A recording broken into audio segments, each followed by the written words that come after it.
अब छोलिया हो या लोबिया, सफेद चने या काले चने, सब कुछ मजेदार बने। नमस्कार, आप देख रहे हैं ये भारत की बात है, देश का नंबर 1 शो, और आपके साथ मैं हूं विवेक। इसलिए बराबर कहता हूं, कुर्सी की पेटियां जरूर बांध लीजिए और आपको आज की सबसे पूरे विश्व में जो सबसे बड़ी खबर है उसकी तरफ लिए चलता हूं। राष्ट्रपति उम्मीदवार पर अटैक होता है और मैं आपको बता रहा हूं कि ये जो दृश्य है इसे देखना जरूरी है, क्योंकि आज की सबसे बड़ी खबर है। और ये कोलंबिया में 2026 में चुनाव है, लेकिन उससे पहले प्रचार चल रहा था और राष्ट्रपति उम्मीदवार मिगुएल उरिबे ने प्रचार करना शुरू कर दिया था। लेकिन क्या होता है, तस्वीरों में देखिए। Segundo, salud mental, Colombia.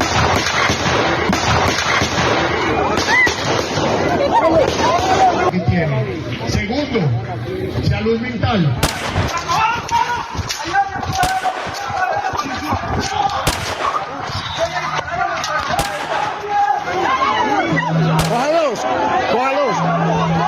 ¿Qué tiene? Segundo, salud mental, Colombia. तो शूट आउट से हिला कोलंबिया में 2026 में चुनाव, उससे पहले प्रचार का दौर। ऐसे में राष्ट्रपति उम्मीदवार मिगुएल उरिबे प्रचार कर रहे थे, तभी सटाकर उनके सिर में गोली मारी गई। हालांकि 15 साल के लड़के ने यह गोली मारी है। जांच जारी है, पूछताछ जारी है। Segundo, salud mental, Colombia.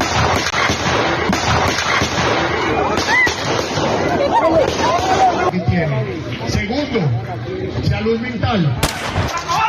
तो बेहद ही करीब से गोली मारी गई है और कुल 8 गोलियां चलाई गई, जिसमें 3 गोलियां लगी, जिसमें सिर में 1 गोली लगी, बाकी उनके पीठ में लगी। तो राष्ट्रपति उम्मीदवार पर अटैक की ये तस्वीरें पूरे विश्व को डरा रही हैं कि ऐसे भी, इससे पहले भी कई बार हमले हो चुके हैं, राष्ट्राध्यक्षों पर हमले हो चुके हैं, कैंडिडेट्स पर हमले हो चुके हैं। Segundo, salud mental, Colombia.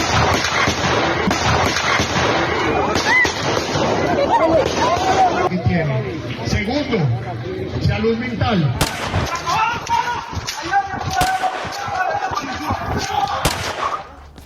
तो कोलंबिया की जो तस्वीरें सामने आई, पूरी रिपोर्ट, पूरी कहानी हम आपको बताने वाले हैं, कैसे कैसे हमला हुआ। लेकिन आपको आज की पहली बड़ी खबर की तरफ लिए चल रहा हूं, और ये जो खबर है वो ऑपरेशन सिंदूर और उसके बाद के हालात, जल युद्ध की बात पर आकर टिकी है। क्योंकि पाकिस्तान जो कि थर्रा उठा है, ऑपरेशन सिंदूर के बाद से जो नजारा है बिल्कुल बदल सा गया है। ऑपरेशन सिंदूर, एक एक कर 9 ऐसे ठिकाने, हालांकि पाकिस्तान ने पूरी फहरिस्त जारी कर दी और यह बताया कि कैसे ये हमले हुए, कैसे ब्रह्मोस ने हमला किया उनके सैन्य ठिकानों पर, उनके एयर डिफेंस सिस्टम पर और उनके उन जगहों पर जहां पर तबाही का सामान उन्होंने जमा कर रखा था। अगली तस्वीर में आपको दिखाने जा रहा हूं, लेकिन मैं आपको सुनाता हूं कि मीम्स बनाने में पाकिस्तान भारत से जीत गया है। वहां के मंत्री क्या कह रहे हैं, ये भी सुनिए। मैं ये समझता हूं कि पाकिस्तान की जेन जी ने, पाकिस्तान के मीमर्स ने, देखिए हमारी meme game was up there. मतलब आपने ऐसे ऐसे मीम्स देखे कि जी लाहौर मत जाना, वो रास्ता गलत बताते गुम जाओगे, कराची मत जाना मोबाइल चोरी हो जाएगा, डंपर के नीचे जाके मर जाओगे, और इस्लामा की बिरयानी जो कह रहा है बड़ी अच्छी होगी, उसको तो वाकई we can not win the war, ये भी एक और था। सो आई थिंक हमारी मीम गेम भी इतनी ऊपर थे कि इंडियन परेशान थे, बिकॉज वो गए हुए थे एक वॉर हिस्टीरिया के अंदर कि ओ माय गॉड, यहाँ से बम आ गया, यहाँ से मिसाइल आ गया, हमने लाहौर का पोर्ट तबाह कर दिया, हमने मुल्तान की बंदरगाह को अटैक कर दिया। सो जब ये सारे जोक्स चल रहे थे, पाकिस्तानी, ये तो वो सीरियस होकर जोक्स कर रहे थे ना, पाकिस्तानी उनका मजाक उड़ा रहे थे और वो परेशान थे, ये कौन सी कौम से पाला पड़ गया है जो हमें जुगते लगा रहे हैं इस माहौल के अंदर। तो पाकिस्तान के आईटी मंत्री को आप सुन पा रहे थे, पूरा दफ्तर खाली है, मिम्स में भारत से जीत गया, बहुत अच्छी बात है। लेकिन तस्वीरें देखिए, बलूचिस्तान में पाकिस्तान का विरोध हो रहा है, बलूच आर्मी लगातार पाकिस्तान की फौज पर हमला कर रही है। और जरा देखिए इन तस्वीरों को।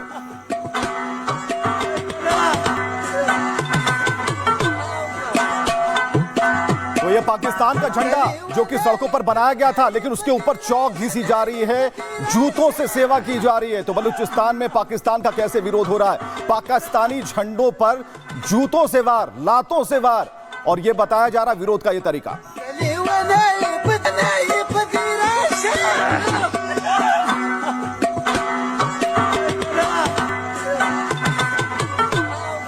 तो ये तस्वीरें बलूचिस्तान में पाकिस्तान की बर्बादी के, लेकिन पाक चौकियों पर बीएलए ने कब्जा कर लिया। बीएलए के जो लड़ाके हैं लगातार पाकिस्तान पर कब्जा करने के लिए आगे बढ़ रहे हैं। कई तस्वीरें सामने आई हैं और तस्वीरें आप देख पा रहे हैं, ये पाकिस्तानी चौकियां जहां बीएलए ने कब्जा कर लिया।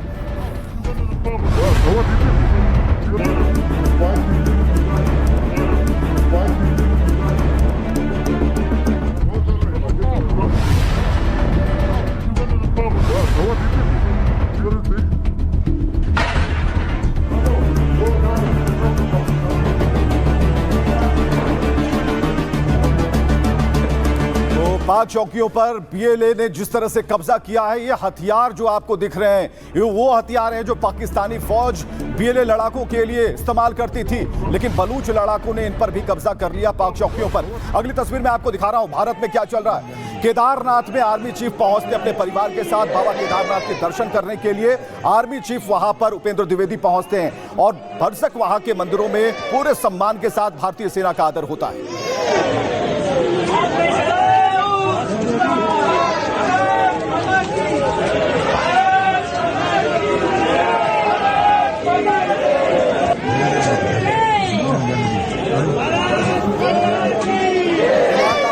आर्मी चीफ को देख रहे हैं, भारत माता की जय के नारे लग रहे हैं, लेकिन ये तो जमीन की बात हो गई। समंदर में क्या चल रहा है? नेवी का युद्धाभ्यास चल रहा है, यानी कि साफ तौर पर रक्षा मंत्री ने कहा था हमारी नोक पर, हमारे तोप के नोक पर, हमारे विमानों की नोक पर पाकिस्तान है, आतंक है। फिलहाल ये तस्वीरें नेवी का युद्धाभ्यास, इससे जुड़ी तस्वीरें आप देख पा रहे हैं, जहां पर पल पल विक्रांत तैयार है, उसके ऊपर से लगातार फायरिंग हो रही है। अगली तस्वीर में आपको दिखा रहा हूं, एलओसी पर आसिम मुनीर पहुंच जाते हैं झूठी दिलासा दिलाने के लिए पाकिस्तानी फौजियों को कि देखिए हम सब ठीक है, और ये झूठी दिलासा देते हैं एलओसी पर आसिम मुनीर, जिन्हें आप मुल्ला मुनीर भी कहते हैं। फिलहाल ये तस्वीरें आप देख पा रहे हैं और इसके बाद की तस्वीरें क्या कहती हैं? ये तस्वीर बता रही है कि किस तरीके से बकरीद पर जब मुल्ला मुनीर पहुंचे तो भीख का कटोरा लेकर पूरी दुनिया में अब ढिंडोरा पीटा जा रहा है कि ऐसे हम कैसे युद्ध लड़ पाएंगे, भारत से कोई बचा लो। तो फिलहाल ये जो स्थितियां हैं ये बता रही हैं कि पाकिस्तानी बैकफुट पर हैं, लेकिन पाकिस्तान ऐसे ही बैकफुट पर नहीं है। पाकिस्तान का दोहरा चरित्र भी सामने आ गया है। पहले एक रिपोर्ट दिखाते हैं, उसके बाद आगे की बात।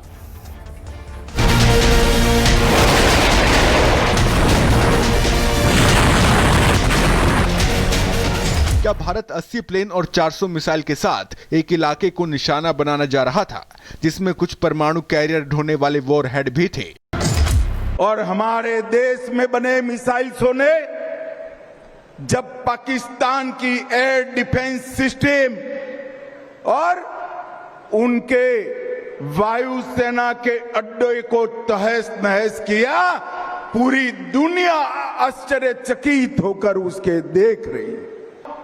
मोदी जी ने स्पष्ट कहा है कि ऑपरेशन सिंदूर समाप्त नहीं हुआ है, आगे पर भी अगर कोई गोली चलाएगा तो उसका जवाब गोले से दिया जाएगा। ऑपरेशन सिंदूर में भारत से पिटने के बाद पाकिस्तान बेचैन है। भारत के हमले से डरा पाकिस्तान खौफ में है। भारत के मिसाइलों के आगे चीनी एयर डिफेंस सिस्टम टिक नहीं पाए थे। पाकिस्तान को डर है कि आगे फिर हमला हुआ तो पाकिस्तान का क्या होगा। पाकिस्तान ने अमेरिका से पैट्रियट एयर डिफेंस सिस्टम की मांग कर दी है। भारत के 23 मिनट के हमलों में पाकिस्तान के 20% रक्षा सामान तबाह हो गए थे। अब पाकिस्तान जल युद्ध की गीदड़ भभकी दे रहा है। नेवी ने आज से युद्धाभ्यास शुरू कर दिया है, जिससे कि पाकिस्तान 2 बार जंग में बुरी मात खा चुका है। तो जल युद्ध की पाकिस्तान धमकी दे रहा है, लेकिन हो क्या रहा है? जैसे ही जल संधि रद्द हुई उसके बाद हालात सूख गए। सिंधु में पानी कम है और पानी कम होने से ही बिलबिलाहट बाहर आ रही है, और बिलावल भी बयान दे रहे हैं कि सिंधु नदी में जो पानी है वो लगातार कम होता जा रहा है। लेकिन पाकिस्तान की बिलबिलाहट कोई सुनने वाला नहीं, क्योंकि वो बैकफुट पर है। चलिए आपको और भी बातें हम बताने जा रहे हैं। ऑपरेशन सिंदूर के बाद से पाकिस्तान बिलबिला रहा है। सिंधु जल समझौता सस्पेंड होने से पाक बेहाल है। पाकिस्तान की नदियों में 21% पानी कम हो गया। पाकिस्तान के रक्षा मंत्री ख्वाजा आसिफ की गीदड़ भभकी भी सुन रहे हैं। भारत को वाटर वॉर में पाकिस्तान हरा देगा और चिनाब नदी में जल प्रवाह सामान्य से काफी कम है। भारत जानबूझकर इसे कंट्रोल कर रहा है, ये उनका कहना है।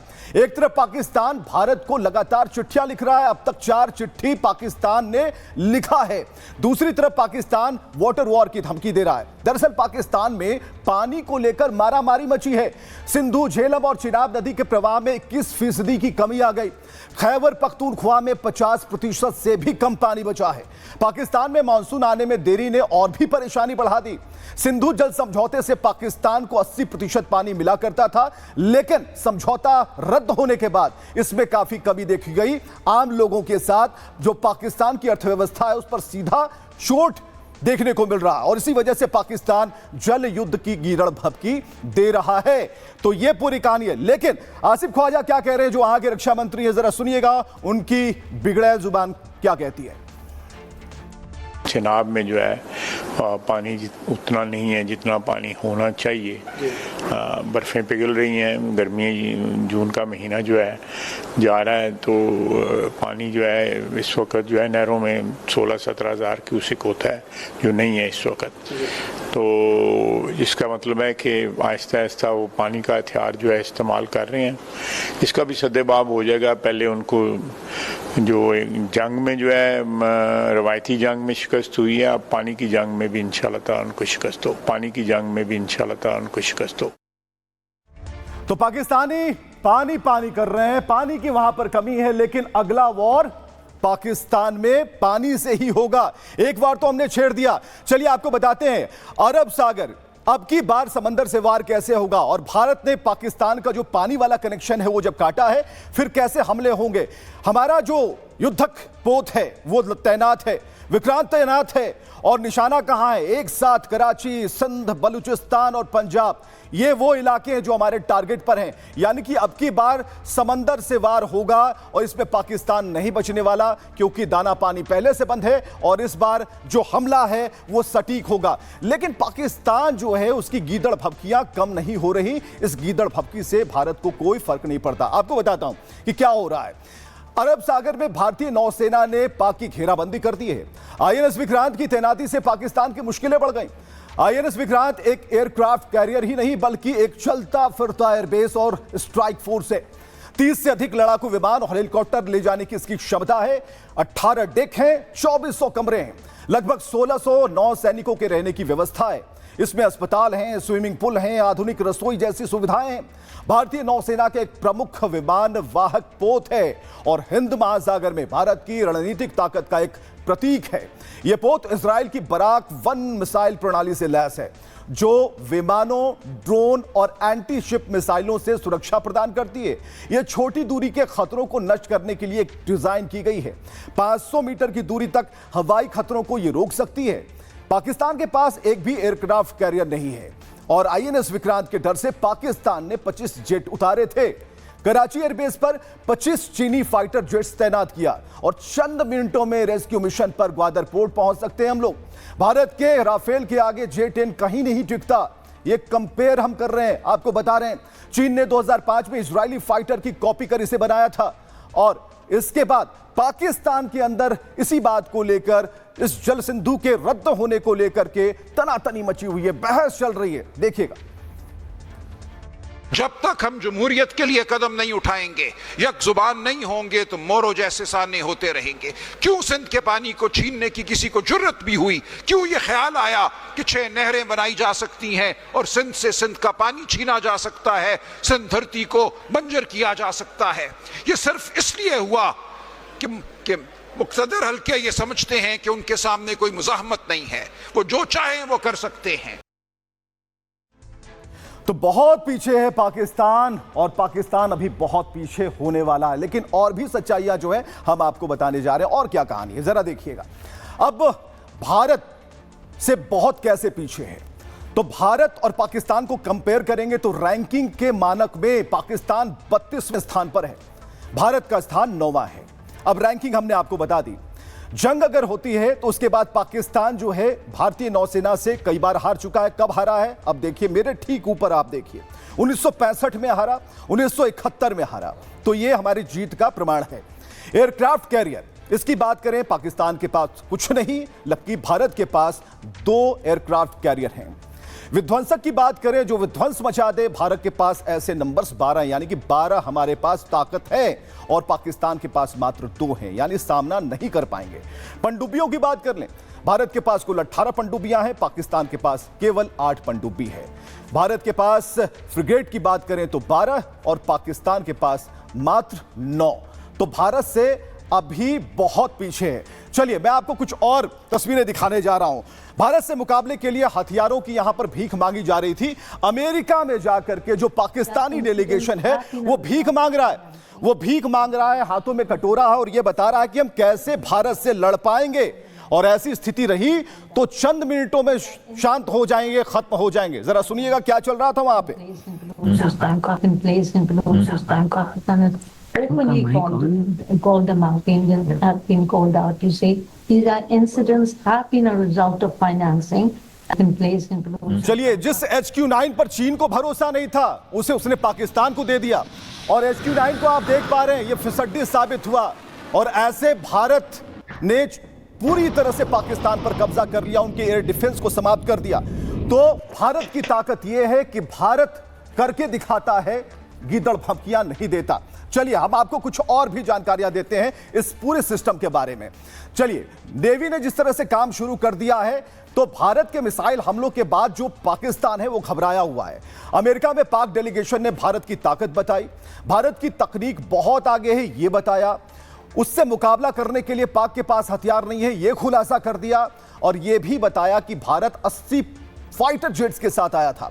हर जेट में 5 मिसाइलें थीं और इनमें से कुछ परमाणु हथियार ले जाने में सक्षम है। 400 मिसाइलें, आप सोच सकते हैं कि हमारा क्या होता। यह बताया गया इसी अंदाज में जिस अंदाज में मैं आपको बता रहा हूं। उन्होंने कहा कि अगर हमारे पास एयर डिफेंस सिस्टम नहीं होता तो पूरा पाकिस्तान मलबे में दबा होता। पाकिस्तान चीन के एयर डिफेंस सिस्टम पर निर्भर था, लेकिन भारत के हमलों ने चीनी डिफेंस सिस्टम की पोल खोल दी। अब पाकिस्तान के पास कोई मजबूत एयर डिफेंस सिस्टम नहीं है और पाकिस्तान ने अमेरिका से पैट्रियट मिसाइल डिफेंस सिस्टम की मांग कर दी है। F-16 लड़ाकू विमानों को अपग्रेड करने की गुहार लगाई है। भारत के हमलों में पाक के 12 एयरबेस तबाह हुए थे और लड़ाकू विमान और चीनी एयर डिफेंस सिस्टम बर्बाद हो गए थे। तो पाकिस्तान का हाल बहुत ही खराब है। लेकिन डेलीगेशन के जो लोग हैं, जो कटोरा लेकर भीख मांगने निकले हैं, वो क्या कह रहे हैं देखिए। 80 planes come at you. 80 in a few. जब 80 फाइटर जेट आपकी तरफ आ रहे हों, 80 प्लेन कुछ माइल्स की दूरी पर, जब आपकी तरफ 80 प्लेन आ रहे हों और सभी प्लेन 5 मिसाइलों से लैस हों, तो आप 80 को 5 से गुणा करके हिसाब लगा लीजिए भारत किस ओर जा रहा था। क्या भारत 80 प्लेन और 400 मिसाइल के साथ एक इलाके को निशाना बनाना जा रहा था, जिसमें कुछ परमाणु कैरियर ढोने वाले वॉरहेड भी थे। Kind of warheads. तो यहां हाफिज को और वैसे सभी आतंकियों को निर्दोष बताया जा रहा और यह काम बिलावल को सौंपा गया है। अब यह हाफिज अब्दुल रऊफ, ये इंटरनेशनल आतंकी है, लेकिन यहां बताया जा रहा है कि ये तो कुछ करता ही नहीं, बहुत शांत है। यहां तक कि बिलावल भुट्टो ने हाफिज सईद के बारे में भी कहा कि वो भी कुछ नहीं है, बिल्कुल उसका कोई भी जिम्मेदारी उसकी आतंकियों में के पास आतंकी गतिविधियों में नहीं है। तो ऐसे पैरोकारी की जा रही है बिलावल भुट्टो की तरफ से अंतर्राष्ट्रीय मंचों पर। अमेरिका में बिलावल भुट्टो का जो झूठ है सामने आ गया। आतंकी हाफिज रऊफ का उसने बचाव किया, हाफिज रऊफ को आतंकी मानने से इनकार कर दिया। अब्दुल रऊफ लश्कर तैयबा का बड़ा चेहरा, ये बड़ी इंफॉर्मेशन हम आपको बता रहे हैं। 1999 से लश्कर के लिए काम कर रहा है। लश्कर के संगठन फलाह इंसानियत फाउंडेशन का ये मुखिया है जो राहत कार्यों की आड़ में आतंक का एजेंडा चलाता है, आतंकी गतिविधियों के लिए फंड इकट्ठा करता है। 2008 में मुंबई हमलों के बाद यह फंड जुटाया करता था, FIF के जरिए चंदा जुटाने के लिए कार्यक्रमों को आयोजित करता था। और हाल में विदेश सचिव विक्रम मिश्री ने इसकी एक तस्वीर जारी की थी। इसमें हाफिज रऊफ आतंकी जनाजे में नमाज वाली पंक्ति में आगे खड़ा था। चलिए अब हम आपको बताते हैं बिलावल भुट्टो जो कि पैरोकारी कर रहे हैं, बिलावल भुट्टो जो कि बता रहे हैं कि हमारे पास तो आतंकियों की कोई फौज नहीं है, जो हाफिज सईद है वो तो महात्मा है। जरा सुनिएगा बिलावल भुट्टो क्या कह रहे हैं। they go around and they show a picture of a man with a beard. वो एक दाढ़ी वाले शख्स की फोटो दिखाते हैं और प्रतिनिधिमंडल हर किसी के सामने हिंसक तरीके से उस तस्वीर को पेश करता है। वे कहते हैं देखो ये आदमी आतंकवादी है, जबकि सच्चाई ये है कि ये आदमी आतंकवादी नहीं है। उसका नाम प्रतिबंधित लोगों में से एक के नाम से मिलता जुलता है, लेकिन वो आतंकवादी नहीं है। One of the sanctioned people, but he's not. तो जिसने हमला किया वो आतंकी नहीं, जिसने हमला करवाया वो आतंकी नहीं, जो दोषी है वो आतंकी नहीं। आतंक है ही नहीं, ये बिलावल भुट्टो बता रहे हैं। लेकिन ये तस्वीरें हैं एलओसी के पास की, जहां पर मुल्ला मुनीर पहुंचता है सांत्वना देने के लिए, अपनी फौज को यह बताने के लिए कि भाई आप डटे रहिए, बाकी हम तो पीछे हैं ही और बहुत पीछे हैं, हम बचाने नहीं आएंगे आपको खुद अपना युद्ध लड़ना होगा। चलिए, भारत से हार के बाद मुनीर की ध्यान भटकाने की कोशिश चल रही है और बकरीद के मौके पर एलओसी का उसने दौरा किया। एलओसी पर तैनात सैनिकों से उसने मुलाकात की। फील्ड मार्शल मुनीर ने कश्मीर का राग छेड़ दिया, जम्मू कश्मीर विवाद के समाधान की मांग की। मुनीर का पाकिस्तान में जमकर विरोध हो रहा है। मुनीर ने पाकिस्तान की जनता का ध्यान भटकाने की कोशिश की, उन्हें बरगलाया। भारत से हार पर मुनीर ने जवानों से कोई बात नहीं की। कश्मीर मुद्दा उठाकर एक बार फिर भड़काने की कोशिश हो रही है। भारत ने पहले ही पाकिस्तान के सामने शर्त रखी है, आतंकवाद और पीओके पर ही पाकिस्तान से बात होगी, इसके अलावा कोई बात नहीं। लेकिन थल सेनाध्यक्ष ने क्या कहा है यह भी सुनिए, कैसे प्रहार किया है और अपने सैनिकों का मनोबल बढ़ाया है। ऑपरेशन सिंदूर केवल एक सैन्य प्रतिक्रिया नहीं थी, यह भारत की एकता, संकल्प और आत्मविश्वास की अभिव्यक्ति थी। सरकार ने हमें पूरी रणनीतिक स्वतंत्रता दी और देशवासियों ने जो भरोसा दिखाया वही हमारा प्रेरणा स्रोत बना। हमने 9 आतंकी ठिकानों को बिना किसी नागरिक हानि के नष्ट किया। यह दर्शाता है कि भारतीय सेना न केवल ताकतवर है बल्कि जिम्मेदार भी है। मुझे गर्व है कि हमारे जवानों ने अनुशासन, संयम और अपार साहस के साथ यह अभियान पूरा किया। तो भारत के साथ युद्ध में जिस अजरबैजान ने पाकिस्तान की मदद की, उसके पीठ में भी पाकिस्तान ने छुरा भोंक दिया। अजरबैजान जो कि पीछे खड़ा था, सारी मदद, सैन्य मदद कर रहा था, हथियारों से मदद कर रहा था, लेकिन हुआ क्या, पीठ में छुरा घोंप दिया गया। और ये छुरा कैसे घोंपा ये भी हम आपको बताते हैं, बल्कि ये धोखाधड़ी से जुड़ा हुआ मसला है और धोखाधड़ी के जरिए ये छुरा घोंपा गया है। चलिए अब आपको बताते हैं कैसे ये सब हुआ।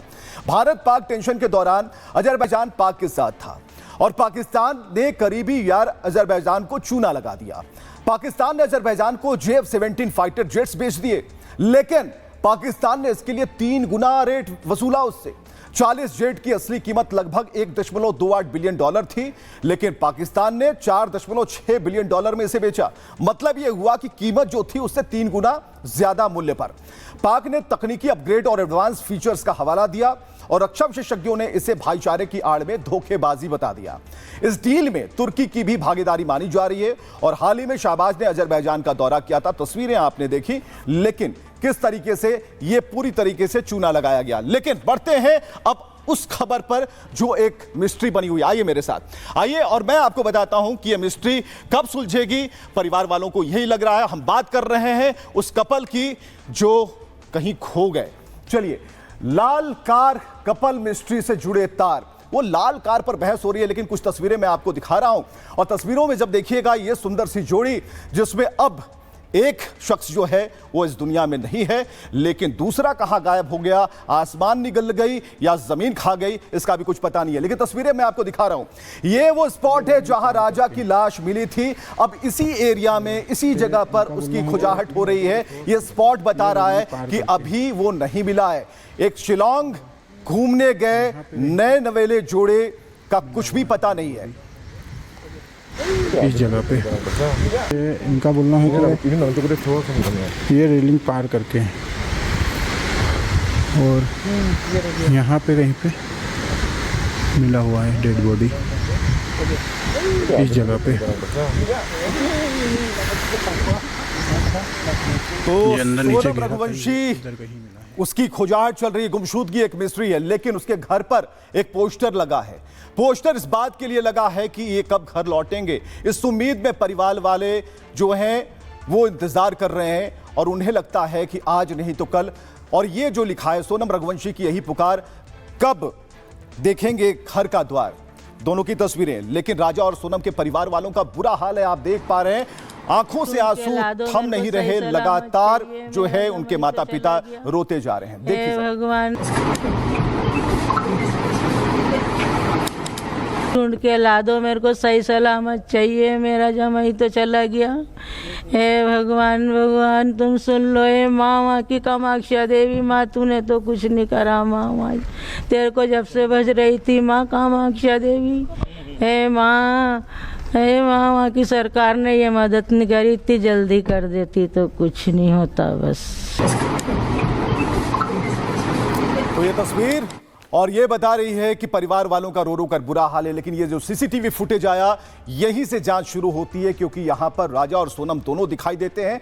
आपने देखी कि यहां पर काले जैकेट और सफेद टी शर्ट में सोनम यहां पर दिखाई देती है, लेकिन इसके बाद क्या होता है कुछ भी पता नहीं। राजा की लाश मिलती है, लेकिन सोनम कहां गई इसके बारे में अभी भी जांच चल रही है। सफेद टी शर्ट और लाल जैकेट, काले जैकेट में दिख रही ये है सोनम, और ये आखिरी सीसीटीवी जो कि अब जांच के केंद्र में है। तो संदिग्धों पर अब शक जा रहा है। कौन है संदिग्ध, इसकी पड़ताल की जा रही है। अगली तस्वीर हम आपको दिखा रहे हैं।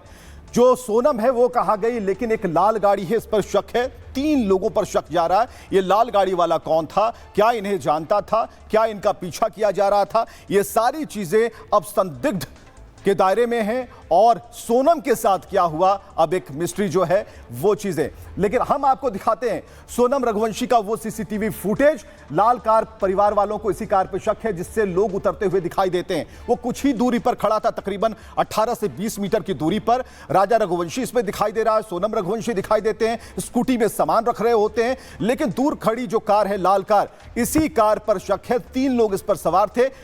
समझा जा सकता है कि क्या उनका पीछा किया जा रहा था, एक बड़ा सवाल है।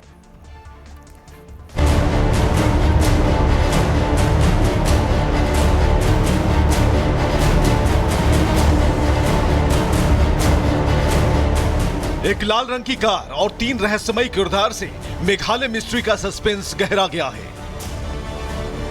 कपल के हनीमून में हत्या और किडनैपिंग को लेकर चौंकाने वाला खुलासा हुआ है। इंदौर से जो राजा और सोनम मेघालय गए थे, क्या किसी ने उन्हें अपनी साजिश का शिकार बनाया? क्या लाल रंग की कार से कपल का पीछा किया जा रहा था? क्या जिन 3 लोगों की तस्वीरें सामने आ रही हैं, उन्होंने ही राजा के मर्डर और सोनम के किडनैप का प्लान बनाया था? और अगर ऐसा किया तो उसके पीछे वजह क्या थी? क्या मेघालय पुलिस कुछ छिपा रही है? और क्यों पीड़ित परिवार 2 दिन का अल्टीमेटम दे रहा है? वहाँ सिपाही बिठाए और वहाँ कुछ भी वहाँ पर कोई कार्रवाई नहीं हो पा रही है। और जो DIG है वो अपने मोबाइल बंद करके बैठे हैं वहाँ पर। फ़ोन लगा था, फ़ोन बंद पड़ा, 3 दिन से फ़ोन लगा नहीं उठा रहा है। पुलिस वाले उधर चले जाएंगे तो उनको भी लफड़ा खड़ा हो जाएगा। तो वो पुलिस वाले होटल वाले इनके दबाव में, इधर वो गुंडे मोबाइल इनके दबाव में, तो पुलिस काम ही नहीं कर रही ना, क्योंकि उनको तो हफ्ता वसूली मिलता है पुलिस को, वहाँ के थाने को, तो इसलिए वो काम नहीं करती। तो लाल कार किसकी थी, उसमें बैठे 3 लोग कौन थे, क्या वो पीछा कर रहे थे, ये सभी जांच के दायरे में है। हालांकि कलई जल्दी खुल जाएगी, सच्चाई सबके सामने आ जाएगी। इंदौर के राजा रघुवंशी सोनम केस में एक बड़ा खुलासा हुआ है। एक लाल रंग की कार और 3 संदिग्धों पर शक गहरा गया है।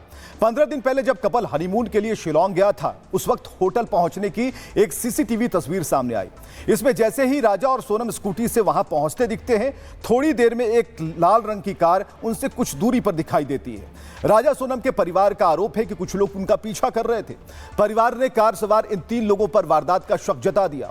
राजा के भाई ने कहा है कि शिलोंग में कोई चेहरे पर कपड़ा नहीं बांधता, लेकिन राजा सोनम के पास खड़े लड़के ने चेहरा ढक रखा था। क्या वो पहचान छुपाने के लिए जानबूझकर ऐसा कर रहा था? परिवार के साथ एक टूरिस्ट गाइड ने भी बड़ा खुलासा कर दिया। कहा कि मर्डर और लापता होने से पहले कपल के साथ 3 अजनबी थे। ये सभी लोग शिलोंग के पास एक पहाड़ी में ट्रैकिंग के लिए निकले थे। पहाड़ी में वो राजा से बातें कर रहे थे, सोनम थोड़ी पीछे थी। ये 3 लोग कौन थे, अभी कहां हैं, इसकी कोई जानकारी नहीं मिल रही। शक ये है कि कपल के मर्डर और लापता होने में इनका हाथ हो सकता है। इंदौर के ट्रांसपोर्ट कारोबारी राजा की शादी 11 मई को सोनम से हुई। 20 मई को दोनों हनीमून पर नॉर्थ ईस्ट निकल गए, गुवाहाटी घूमने के लिए। 2 दिन असम में रहने के बाद 23 मई को वो मेघालय के लिए निकले, लेकिन शिलोंग में 2 दिन बाद ही परिवार से उनका कनेक्शन कट गया, संपर्क टूट गया। किसी अनहोनी के शक में परिवार ने शिकायत दर्ज कराई तो यह मामला सामने आया। 2 जून को सर्च ऑपरेशन में राजा रघुवंशी का शव बरामद हुआ, लेकिन 15 दिन बीत गए, सोनम का अब तक कोई सुराग नहीं मिला है और पुलिस पता लगाने की कोशिश कर रही है। लेकिन जो परिजन हैं, खासकर सोनम के परिवार वाले और राजा के परिवार वाले, वो क्या कह रहे हैं ये देखना बहुत जरूरी है, क्योंकि रो रो कर बुरा हाल है और अब तो वो जांच की बात भी करने लगे हैं। जरा सुनिएगा। पुलिस जो काम कर रही है उसमें तो सालों लग जाएंगे पुलिस को इन्वेस्टिगेशन करते हुए, तो इसमें जब तक सीबीआई जांच नहीं करेगी, जब तक इसमें कुछ हल नहीं मिलेगा। ना अपने गाइड को उठाया है, ना जहाँ उस टाइम पे कॉफी पे उसको उठाया है, ना ये होटल में जहाँ पे कैमरे लगे थे, जहाँ पे 3 लोगों का नाम आ रहा है, ना इनको उठाया गया अभी तक में। सीबीआई जांच करने से इसमें यह आसानी हो जाएगी। तो जो चीज़ें अभी तक हम लोग को लग रही है ऐसे मिसिंग हो सकती है, जैसे कि आज की पुलिस की लापरवाही, आज पुलिस काम नहीं कर रही यहाँ पे, तो क्यों काम नहीं कर रही? इतना बड़ा केस होने का पुलिस यहाँ पे काम नहीं कर रही, छुट्टी मार के बैठी हुई है, तो क्यों मार के बैठी हुई? बच्ची की सिर्फ बॉडी मिलेगी मेरे को और कुछ नहीं मिलेगा। जैसे राजा की बॉडी मिली हम लोगों को, हमने स्टार्टिंग में ही हमने बोला था कि हमको मिलिट्री दे दो। अगर मिलिट्री दे देते तो वहाँ की पुलिस को भी मिलिट्री वाले कवर करके नहीं और वो राजा को और सोनम को कभी के निकाल लेते। जब ये लोग बोल रहे हैं कि जैसे ऊपर झगड़ा हुआ, नीचे डेड बॉडी कैसे पहुंची? और उनका जो एक्टिवा में सामान रखा हुआ था, एक्टिवा का सामान बच्चन के पास कैसे डेड बॉडी के पास पहुंचा? और दोनों जने जब एक्टिवा पे थे तो एक डेड बॉडी कहाँ गई? या सोनम कहाँ है? वहाँ के पुलिस पे विश्वास नहीं है। और अगर वहाँ के वो लुंगाड़े को पता चल गया कि बच्ची फलानी जगह, तो उसको जाके मत डालेंगे। होटल वाले को मालूम चल जाए या वहाँ के पुलिस वाले को पता चल जाए तो पुलिस वाले ही मत डालेंगे। तो सोनम के भाई ने एक पोस्टर जारी किया है, मैं आपको उस पोस्टर के करीब लिए चल रहा हूं। क्या लिखा है उसे जरा गंभीरता से पढ़िएगा। All eyes on Meghalaya, justice की मांग की गई है। सोनम के भाई ने यह पोस्टर जारी किया है, यानी कि अब इंसाफ मिलना चाहिए और इसका पता लगना चाहिए कि आखिर सोनम है कहां, राजा को किसने मारा। अगली तस्वीर मैं आपको दिखा रहा हूं, यह पोस्टर आप देख पाएंगे। यहां सीबीआई से साफ तौर पर गुहार लगाई जा रही है कि सीबीआई जांच से कम कुछ भी मंजूर नहीं है। तो ये सोनम के घर पर जो पोस्टर लगा है उसे हम दिखा रहे हैं। केंद्र सरकार और राज्य सरकार से ये अपील की गई है कि आप सीबीआई से जांच कराइए और सोनम हमें सुरक्षित मिले, इस बात की अपील की गई है इसमें। चलिए, और इसके बाद मैं आपको बता रहा हूं कि कौन कौन लोग पहुंचे उन्हें सांत्वना देने के लिए, क्योंकि लगातार जो राजनीतिक दल हैं के जो लोग हैं वो पहुंच रहे हैं यहां पर। जो मोहन यादव है वो पहुंचते हैं, उन्होंने बात की है और सबसे बड़ी बात मेघालय की सरकार से बात की कि इसे जल्दी सीबीआई को सौंप दिया जाए ताकि दूध का दूध और पानी का पानी हो पाए। लेकिन तस्वीरें क्या कहती हैं? तस्वीरें यह है कि शिवराज सिंह चौहान पहुंचते हैं और उन्होंने कहा है कि जो भी भांजी के परिवार को जिन लोगों ने भी इफेक्ट किया है, नुकसान पहुंचाया है, उन्हें हम नहीं छोड़ेंगे। गोविंद सिद्धराज बोल रहा हूँ। हम लोग देखते हैं, मैं जी से भी बात कर रहा हूँ, बात कर रहा हूँ। आप शिलांग में ही आप? शिलांग में सर। मैं अभी बात करता हूँ, मैं किसी को आपके साथ लगा रहा हूँ सर, प्लीज प्लीज। ठीक, मैं करता हूँ, फिर मैं आपको बात करूँगा। ये नंबर दे देंगे। हाँ ठीक ठीक, प्रणाम।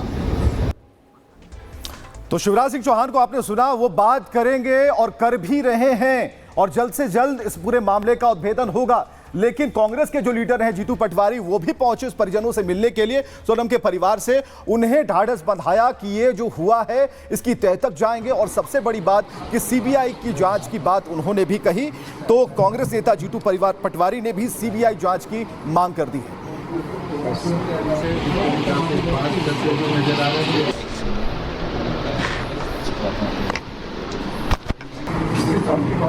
तो ये तस्वीरें आप देख पा रहे हैं, रो रो कर परिजनों का बुरा हाल। जीतू पटवारी को आप देख पा रहे हैं। जीतू पटवारी उनके आंसू पोंछने के लिए पहुंचे, लेकिन ये जरूर कहा कि इसकी सीबीआई से जांच होनी चाहिए।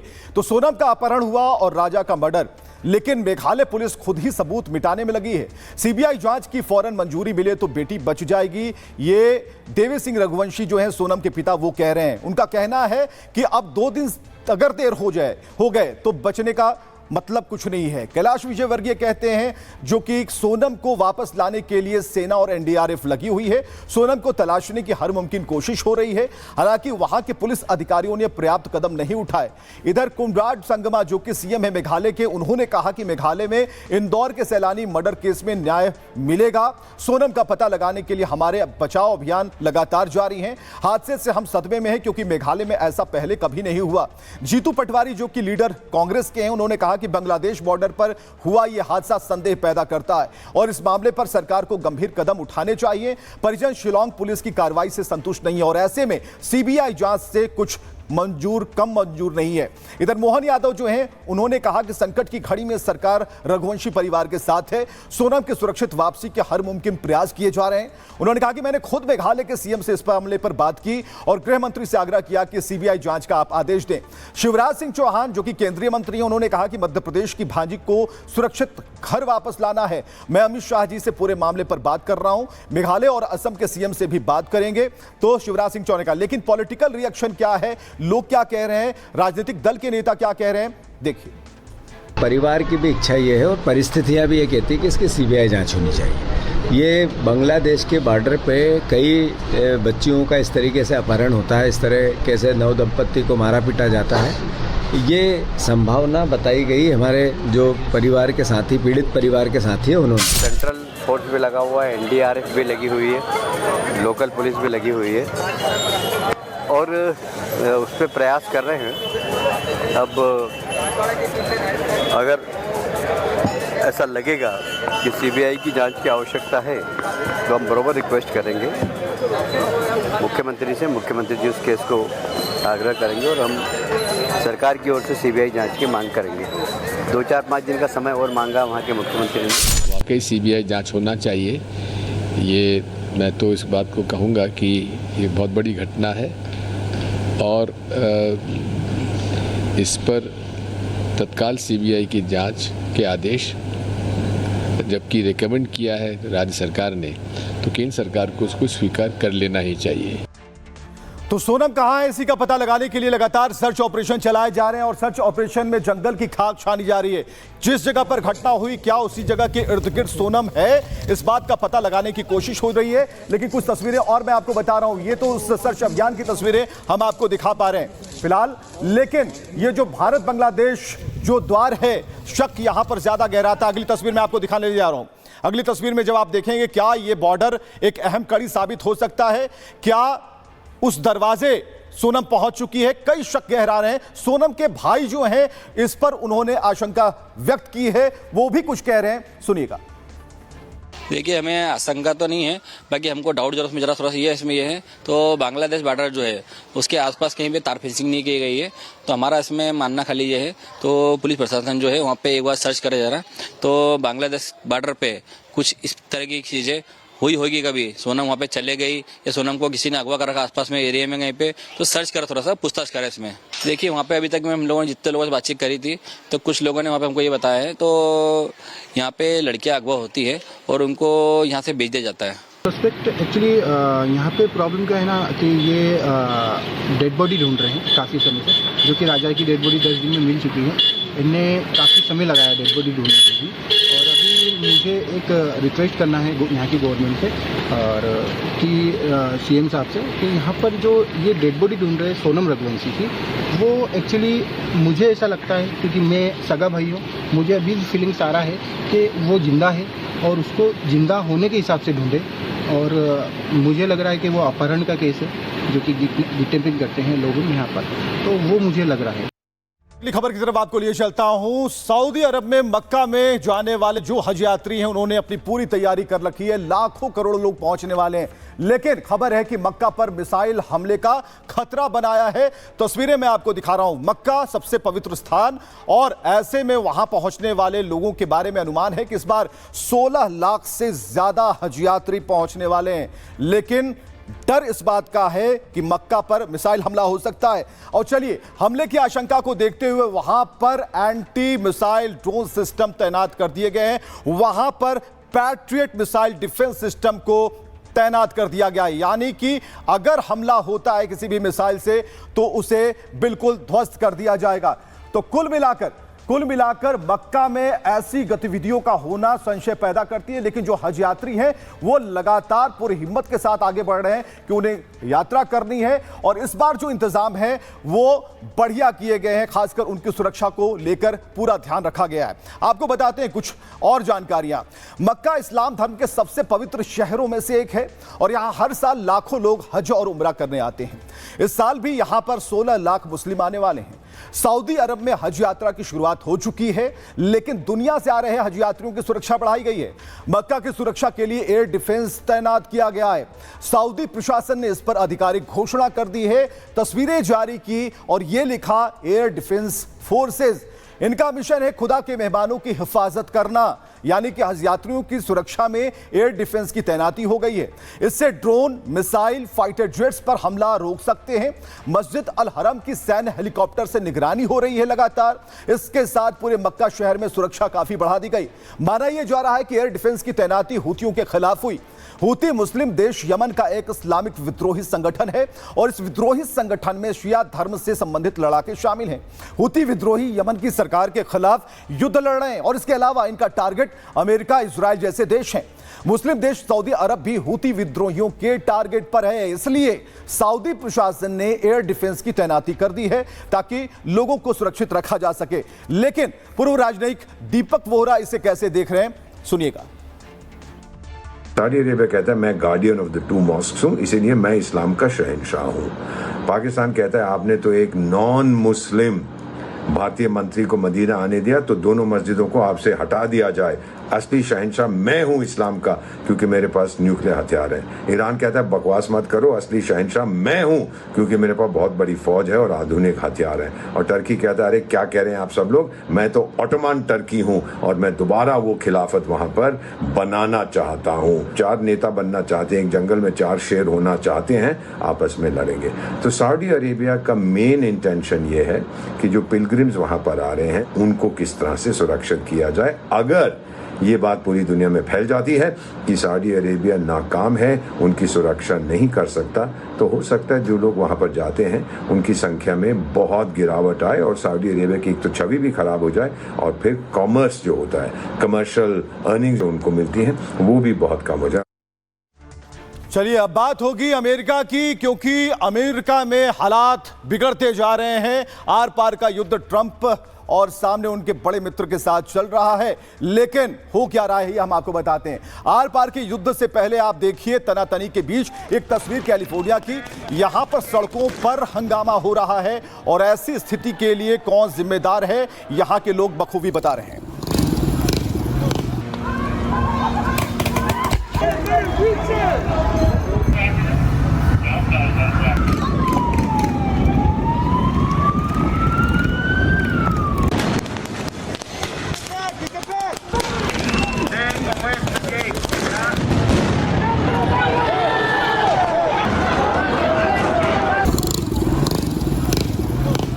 अमेरिका के कैलिफोर्निया में हिंसा की तस्वीरें, इमिग्रेशन पॉलिसी का ये लोग विरोध कर रहे हैं, लेकिन 2000 से अधिक नेशनल गार्ड्स को ट्रंप ने उतार दिया है और ये तस्वीरें बता रही हैं कि अमेरिका में इस वक्त कुछ अच्छा नहीं चल रहा।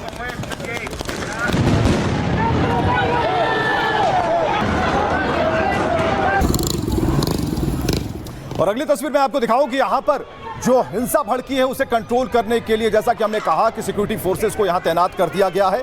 नेशनल गार्ड्स की तैनाती की गई है जिनकी संख्या 2000 से अधिक है। इसका मतलब इस हालात से निपटने के लिए लगातार कोशिशें जारी हैं।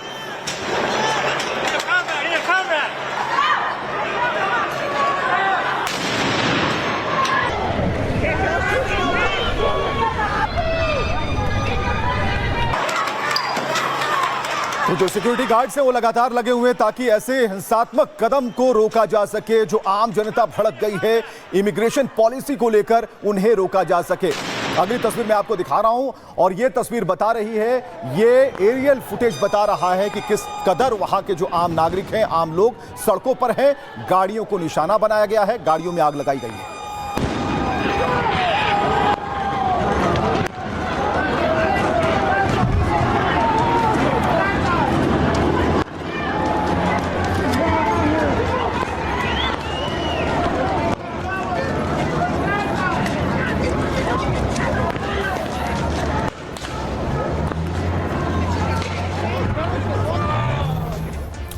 तो सड़क की लड़ाई ये हो गई, लेकिन ट्रंप और मस्क के बीच की जो लड़ाई है, अब अलग अलग रास्ते पर दोनों ही दोस्त निकल पड़े हैं।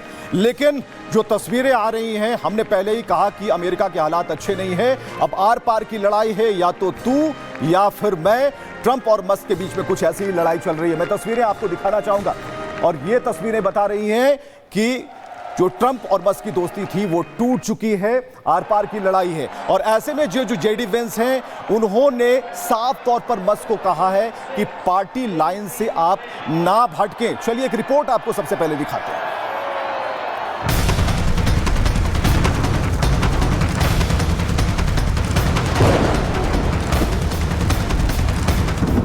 अमेरिका मुश्किल दौर से गुजर रहा है। ट्रंप और मस्क में तलवारें खींची हैं, दोनों एक दूसरे को निपटाने में लगे हैं। इधर कैलिफोर्निया प्रांत के लॉस एंजलिस में ट्रंप के खिलाफ लोग सड़कों पर हैं।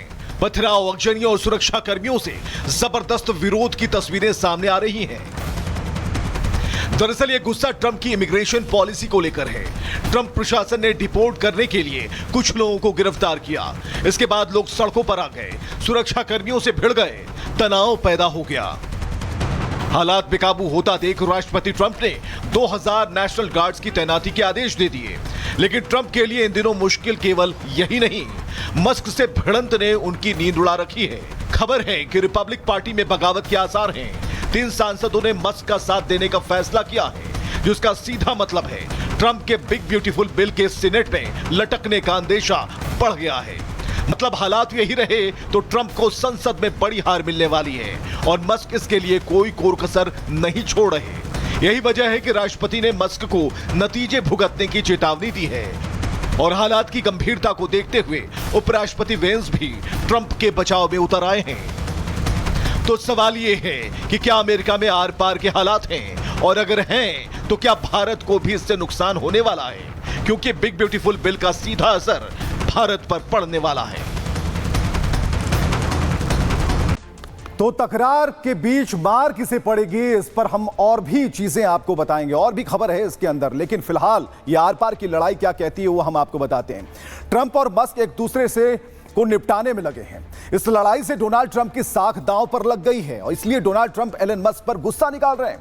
ट्रंप ने कहा कि एलन मस्क से उनका रिश्ता खत्म हो चुका है। उन्होंने एलन मस्क को गंभीर नतीजे भुगतने की धमकी दी है, क्योंकि ट्रंप को अपने बिग ब्यूटीफुल बिल के फंसने का खतरा सताने लगा और इस बिल को लेकर डोनाल्ड और एलन एक दूसरे से अलग हो गए। इस बीच खबर है कि एलन मस्क पर इसका कोई असर नहीं है। मस्क ने ट्रंप के इस बिल को हर हाल में रोक लेने का फैसला कर लिया है। खबर है कि ट्रंप की पार्टी के 3 सांसद मस्क के साथ आकर खड़े हो गए।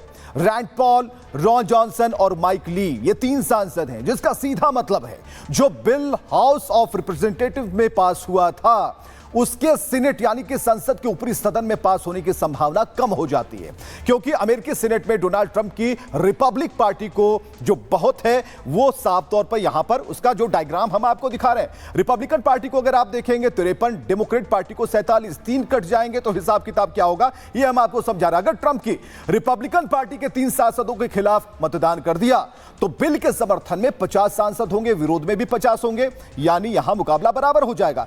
और ऐसे में ट्रंप की पार्टी का 1 वोट भी खिसका तो पाला बदल जाएगा।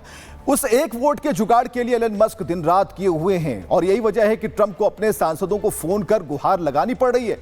लेकिन अरबपति एलन मस्क झुकने को तैयार नहीं है। मस्क ने कहा कि ट्रंप के पास सिर्फ 3.5 साल हैं, लेकिन मैं 40 साल तक रहूंगा। ट्रंप इस बिल को प्रतिष्ठा का प्रश्न बना चुके हैं। वे इसे देशभक्ति से भरा हुआ कानून बताते हैं जो पास हो गया तो अमेरिका की किस्मत बदल देगा। ये बिग ब्यूटीफुल बिल के बारे में हम आपको इंफॉर्मेशन दे रहे हैं। इसके पारित होने से अमेरिका में काफी निवेश बढ़ेगा, अमेरिका की निर्भरता चीन पर काफी हद तक कम हो जाएगी, जबकि एलन मस्क इस बिल को हर हाल में रोकने में लगे हैं। उनका मानना है कि इस बिल से अमेरिका में बेकार के खर्चे बढ़ेंगे। उनका कहना है कि सरकारी सब्सिडी बांटने वाला लूट का दस्तावेज है। यह देश के राष्ट्रीय घाटे को $2.5 ट्रिलियन तक बढ़ा देगा। यानी कि डोनाल्ड ट्रंप जो कह रहे हैं उससे ठीक उलट एलन मस्क कर रहे हैं। एलन मस्क का तर्क भी अपनी जगह पर है। फिलहाल डोनाल्ड ट्रंप को सुनिए। मस्क से बात करने का कोई प्लान नहीं है। मैं इस बारे में सोच भी नहीं रहा हूं। मेरे पास दूसरे बहुत सारे काम हैं। मुझे उनसे बात करने में कोई दिलचस्पी नहीं। मैं अपने देश की समस्या निपटाने में लगा हूं। तो अमेरिका में बिल को रोकने के लिए वो सारी कवायदें की जा रही हैं जिसकी मस्क को जरूरत लगती है, लेकिन क्या ये हो पाएगा? आइए देखते हैं। अमेरिका में बिग ब्यूटीफुल बिल का कानून बनना बाकी है और ये कानून बनेगा या नहीं ये ट्रंप मस्क की लड़ाई पर निर्भर करेगा। लेकिन अगर ये कानून बन गया तो भारत को अरबों का नुकसान होगा। ऐसे में बिग ब्यूटीफुल बिल का कानून न बन पाना भारत के हक में होगा। बिल में इसका प्रावधान है कि अगर विदेशी कामगार को रेमिटेंस पर टैक्स देना होगा। रेमिटेंस का मतलब होता है कि विदेश में कमाकर बाहर पैसा भेजने पर टैक्स देना। भारत के लाखों लोग अमेरिका में कमाते हैं, अपने घर पैसा भेजते हैं।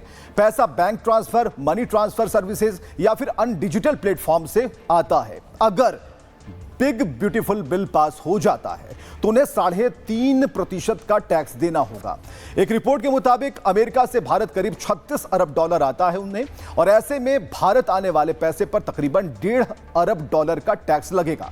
भारत का यह नुकसान और बढ़ेगा क्योंकि अमेरिका जाने वालों की संख्या बढ़ रही है। अगर कमाने के लिए ज्यादा भारतीय अमेरिका जाएंगे तो ज्यादा कमाकर भेजेंगे, और ज्यादा कमाकर भेजेंगे तो उसी के मुताबिक ज्यादा टैक्स भी देना होगा।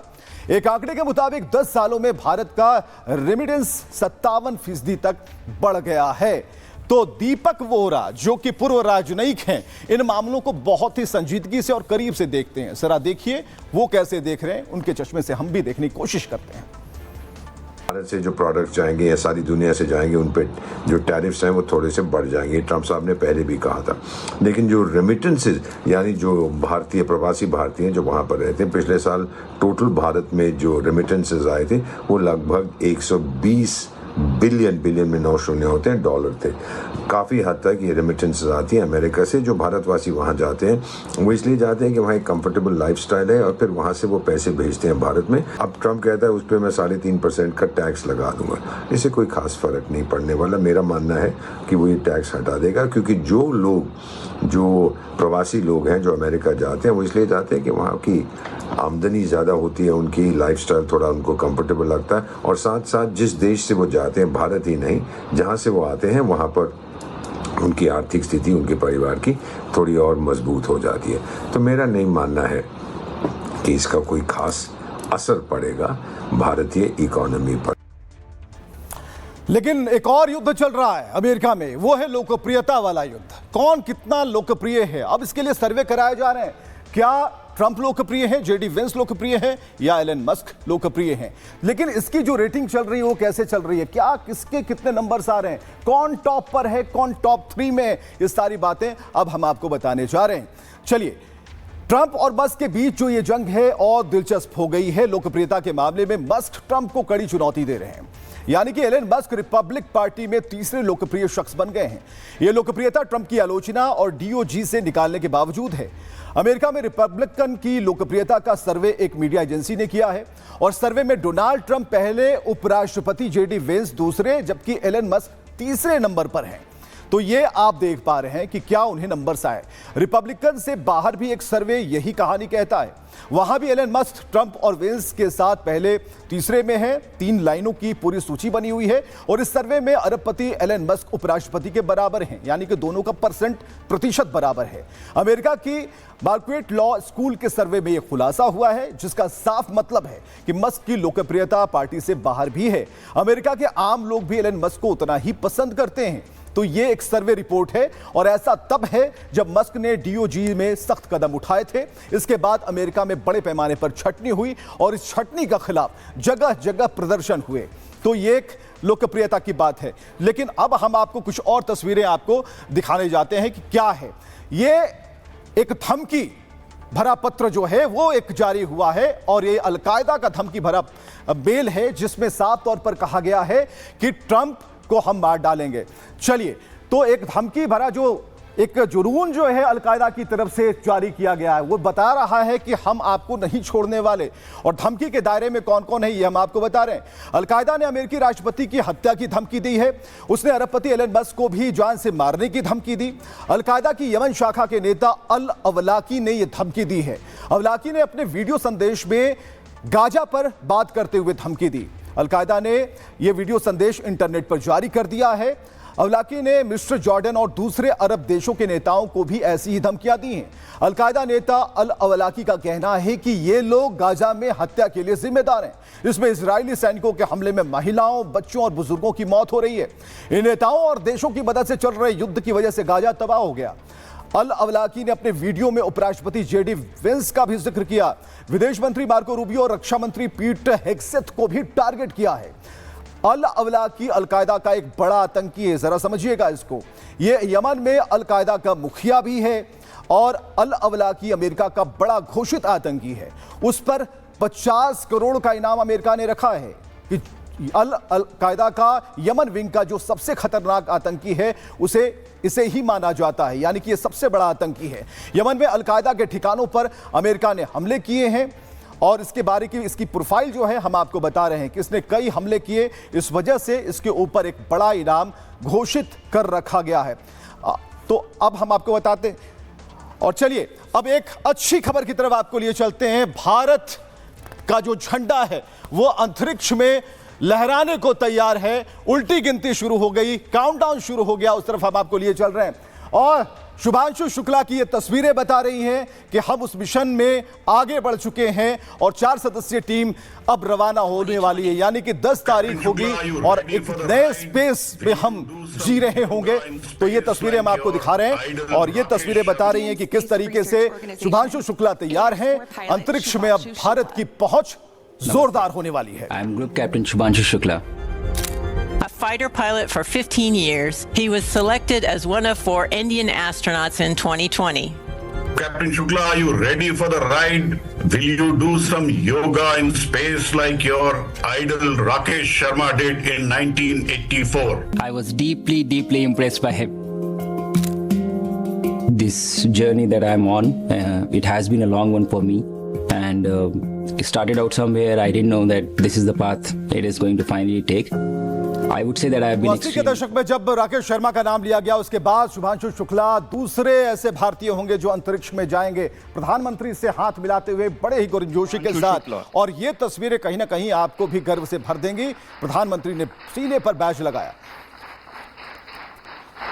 Wing commander Shubhanshu Shukla. तो स्पेस मिशन की शुरुआत हो चुकी है और भारत के पैर अब अंतरिक्ष में भी उतनी मजबूती के साथ जमने वाले हैं और पैर जमाने के लिए आगे निकलने वाले हैं शुभांशु शुक्ला। तो 2 दिन बाद हिंदुस्तान इतिहास रचेगा।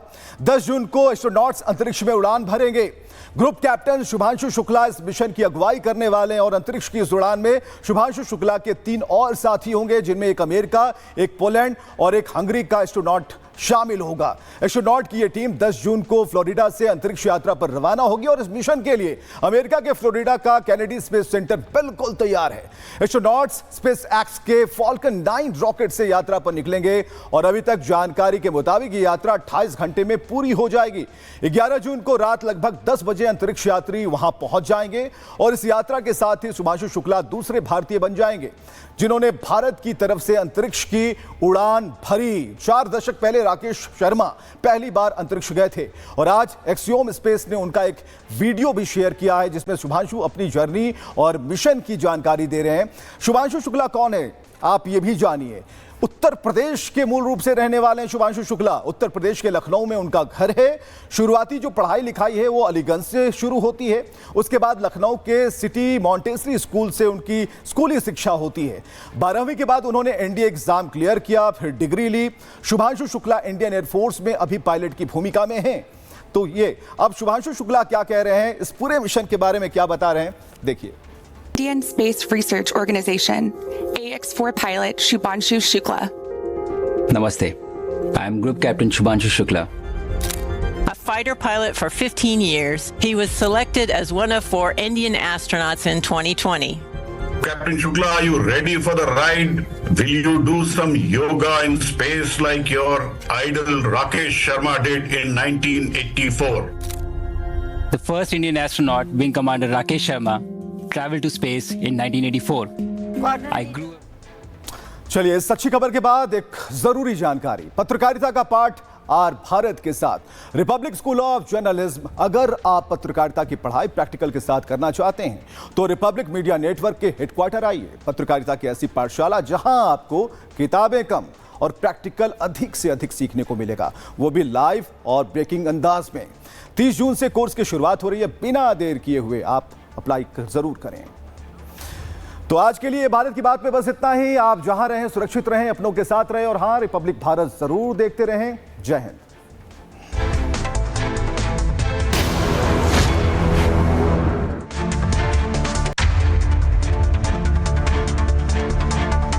आधे बाउल दही में 4 चम्मच MDH चटनी पुदीना मसाला डाला, स्टर करो, पुदीना चटनी तैयार। MDH चटनी पुदीना मसाला।